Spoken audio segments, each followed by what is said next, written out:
Hello everyone and welcome to another hyper-casual game idea in Construct 3 with Rob from Game Dev Journey. Today we're going to make a little collection mechanic, and this is what the finished game will look like. You can imagine it running on a cell phone and you are using your finger to move the white square, and you're going to collect the smaller white squares, and if you hit one of the small black squares that are fading in, it's game over and you restart. Of course, you can vary this in many different ways. Remember that great games come from very simple ideas, and while this is just programmer art, you could replace it with your own art and change some of the mechanics, and really you could have a good hyper-casual game from this foundation. Alright, so with that shown, let's have a look at how we're going to accomplish this. So in Construct, I'm going to create a new project in portrait mode. I'm going to call it collector and click create. And here we go. I have my backdrop. I'm going to add a sprite for the background, call it BG, insert it, and we'll just choose a nice green and fill the square. We can then make the backdrop the same size as the viewport. So I'll copy that and change the size to match. If we go to the sprite and change the origin to the top left hand corner and then position, make it 0, 0, it will fit perfectly. Now, since our layout is bigger than our viewport and we don't actually need that extra space, we may as well change our viewport to match our layout size, and there we go. We can now see everything. Let's call this layer background and add a new layer called game objects, so just so we can keep them separate. We'll lock the background layer so it can't be selected. I cannot move it around. Let's add a sprite to the game objects layer called the player, insert it, and we'll just fill the square as a white square and size it to, let's say, 50 by 50.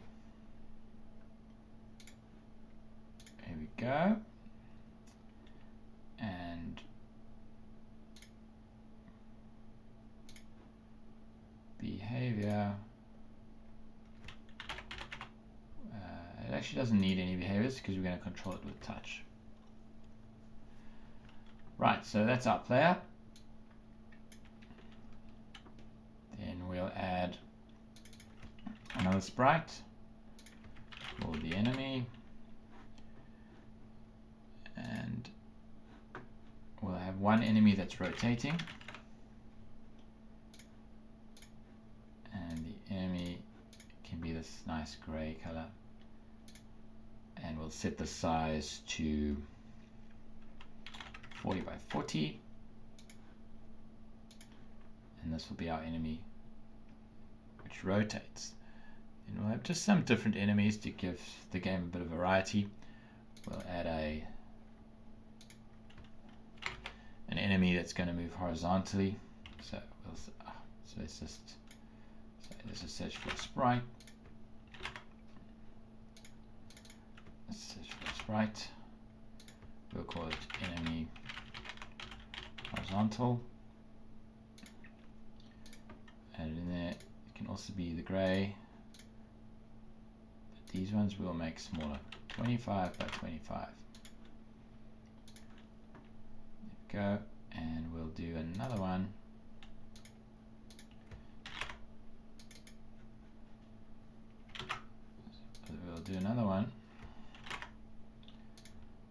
called enemy vertical,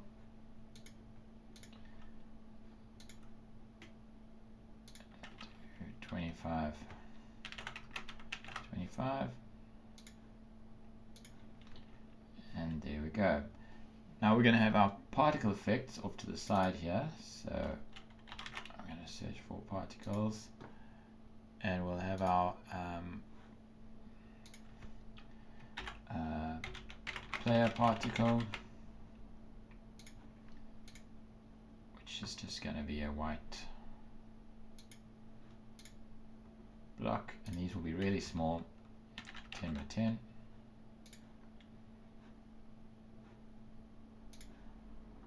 And we'll have our enemy particle.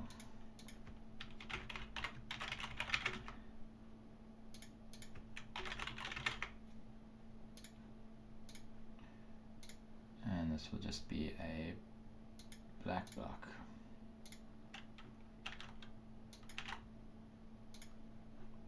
Sorry, we said 10 by 10. Okay, and there's our particles. Right, so at this stage we have the basics for the game. Let's now go to our event sheet and see what we're going to do. Right, so let's set up. Actually, we need text to show the score as well. So let's add a text object. We'll call it score. We'll insert it. We'll change the text to say score, and we'll change this to impact, size 20, let's try something big, 50.